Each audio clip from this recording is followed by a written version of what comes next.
Yeah, no, conscious hip hop is not nearly as profoundly and pervasively embraced as it should be. You know, when you have a guy like Mos Def, you can laugh and criticize Michael Jackson if you wanna. Woody Allen molested and married his stepdaughter. Same press kicking dirt on Michael's name. Show Woody and Sun Yi at the playoff game holding hands. Now sit back and think about that. Would he get the same dap if his name was Woody Black? OJ acquitted by a jury of his peers. They've been messing with that for the last 10 years. Is it fair? Is it equal? Is it just? Is it right? Do we do the same thing if the defendant's face is white? White boys doing it well, it's success. I start doing it well, it's suspect. They say they want you successful, he said earlier, but then they make it stressful. You start keeping pace, they start changing up the tempo. No, we ain't hearing that enough. We're hearing from his song Miss Fat Booty. I understand why. Behind so fat you can see it from the front. As Arsenio Hall used to say, that's something to make you go, the gluteus emphasis on maximus, to be sure. But let's not reduce women to their behinds. They have brains, souls, and spirits after all. But the point is, we'd rather listen to one song as opposed to another, and both of them are important. Conscious rappers often get outraged by the fact that they're segregated and quarantined as conscious rappers, because that's like vegetables. They're good for you, kids. No, it's not other good food that you like. It's the food that's good for you. And so they don't want to be made the broccoli of the rap world. They want to be like sweet potatoes too. So when we artificially segregate them, that ends up doing a disservice to them because, you know, even conscious rappers want to make love sometime and have fun and go to parties. Must rap carry the burden of the entire, you know, Western black world in terms of its conscience? You know, black people do not demand, and Americans more broadly, and the West even more broadly, doesn't demand that country music be critical. When's the last time country music had something good to say about, you know, social injustice? Nobody even asked, I don't know, Kenny Chesney. You know, are you going to do something serious? Are they going to go up to Dwight Yoakam? What do you say about the war? You know, are they going to axe, Alan Jackson? Is it true? Must we deal with the subprime mortgage scandal?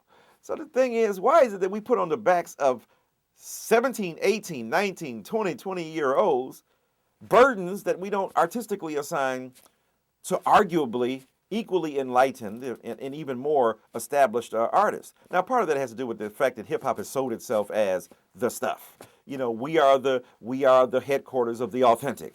We are the orbit of the bona fides of black people. So we get a chance to tell you what's real, what's true. So maybe some of that bragging is having negative consequences now. Oh, okay, you're the stuff? Then what are you doing?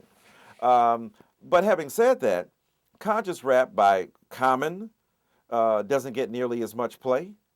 Even though he had a #1 album, thank God, as a conscious rapper, probably the most successful conscious rapper in the history of hip-hop, one of the most brilliant lyricists we've produced, certainly. But then you've got other rappers in the mainstream, varying degrees of it, from Jay-Z at the ultimate pinnacle of mainstream rap, and Nas, who has certainly had tremendous mainstream success, even as he is seen as an underground artist. Nas says, it's only right that I was born to use mics, and the stuff that I write is even tougher than dice. I'm taking rapping to a new plateau through rap slow. My rhyming is a vitamin held without a capsule. Smooth criminal on beat breaks. Never put me in your box if your ish eats tapes. That's the raison d'etre of hip-hop philosophy articulated by Nas in, 93, 94? So, this is a smart guy, an 8th grade dropout. This is why we have to be very critical of schooling versus education. He didn't have much schooling, but he has tremendous education and learning. I say all that to say that, yeah, he's a consciously informed rapper as part of the mainstream, but he still talks about thuggery and gangsters and the like because he's dealing with the whole panoply of interests that occupy the American black imagination. Or a guy like Jay-Z. Now, my teachers couldn't reach me and my mama couldn't beat me hard enough to match the pain of my pop not seeing me. So, with that disdain in my membrane, got on my pimp game, the world, my defense came. Wow. Okay, now we see what you're dealing with. When you look at a guy like a Jay-Z or look at a guy like a Nas, you don't necessarily qualify them as conscious rap purely, although they're extremely conscious of the social inequities that prevail. I went to see a Jay-Z Mary J concert recently, and Jay-Z stopped the music, flashed the big face of George Bush projected onto the screen behind him, and a cappella recited Minority Report.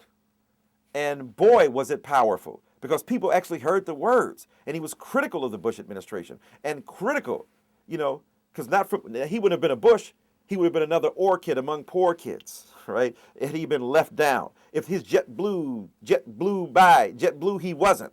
But what about if his jet dropped down? He would have been not a Bush, but an orchid among poor kids, right? So I'm messing up his lyrics, but you get the point. He's saying that, this is the serious thing. He says, Jay-Z talks about in that song about, in truth, he didn't give a dime. He said, and in truth, because he didn't give his money, he didn't give a dime. He wanted to give money, he wanted to give his time and resources to the people, but he says, even me, I'm going to be self-critical. I didn't give the money that I should have given for this, or I did give the money, but I didn't give the time. So in truth, I didn't give a dime. He's self-critical there. All that stuff happens among these kind of rappers as well. So I don't make a hard and fast distinction between conscious versus unconscious rap. What was Tupac? Somebody rake me, I'm dreaming. I started as a seed, the semen. Swimming upstream, planted in the womb while screaming. On the top was my pops, my mama hollering stop from a single drop. This is what they got? Not to disrespect my people, but my papa was a loser. Only plan he had for mama was an abuser. And even as a seed, I could see his plan for me, stranded on welfare, another broken family. He also said, much respect to those who break their necks to keep their hoes in check. Oh, they will sweat a brother majorly. And I don't know why your girl keeps paging me. She tells me that she needs me. Lady, take it easy. Hate to sound sleazy. I don't want it if it's that easy. Well, see, he did that, I get around. He said that, but he also said, just the other day, I got lynched by some crooked cops, and to this day, them same cops on the beat getting major pay. But when I get my check, they taking tax out, so we paying the cops to knock the blacks out. Subsidizing your own oppression through your economic base. Aha! High intelligence, critical acumen, matched with a kind of desire to see social change occur. Ain't it funny, when it rains, it pours. They got money for wars, but can't feed the poor. Man, Pac, where you at, brother? So yeah, we need some, that's why we still love you, because you made it possible for people to get it. What they say, you put it where everybody could get it. You made it, you broke it down. So when you look at a Jay-Z or a Nas, a Tupac, a Biggie, when you look at people who are social critics come artists, or artists come social critics, then you begin to see that the conscious versus unconscious cannot be so radically divorced. And at the same time, the conscious rappers just want to get played. They don't want to dog nobody else. But can we get played on the radio? Can we say something? J Live. How about Talib Kweli, one of the most brilliant lyricists in the history of hip-hop? These cats drink champagne, toast death and pain like slaves on a ship, bragging about who got the flyest chain. Whap! There you go. How about Black Thought, the most underrated MC of all time, one of the most brilliant, arguably the greatest live performer of hip-hop in the history of this genre. And you got some great live performers. Jay-Z, Common, Talib. You got some serious live performers. Mos Def. But Black Thought, I mean, one of the most underrated and yet one of the most ingenious lyricists of all time, spitting his truth, telling the truth about his people and their struggles. So yeah, we don't hear enough of that on radio. We hear a lot of this Superman, that hoe. Then you don't have the Superman no more. You just got a Spider-Man, that hoe. Oh my God. So you mean you're wasting your time putting that to wax or on a lyric or downloading it or on a ringtone, as opposed to ringing the tones of democracy and ringing a powerful sound for freedom and striking a blow for justice. I mean, what? And it ain't got to be highfalutin. You mean in the midst of George Bush, rappers ain't got more to say about that? The Marcus crisis, you ain't got more to say about that? The downturn in economies, you want to brag about flossing and your bling? That's why Jay-Z said 30's the new 20, brother. I'm so hot still. Better broad, better automobile. I'm young enough to know what kind of car to buy, but old enough not to put rims on it. Thank you, Jesus. So let hip-hop grow up. Let it evolve. But Jay-Z says on one of his songs, he says, y'all confusing me. I make Give It To Me or Big Pimpin', you call me one of the greatest writers of the 20th century. I make some thought-provoking stuff, and you ask him if I'm falling off.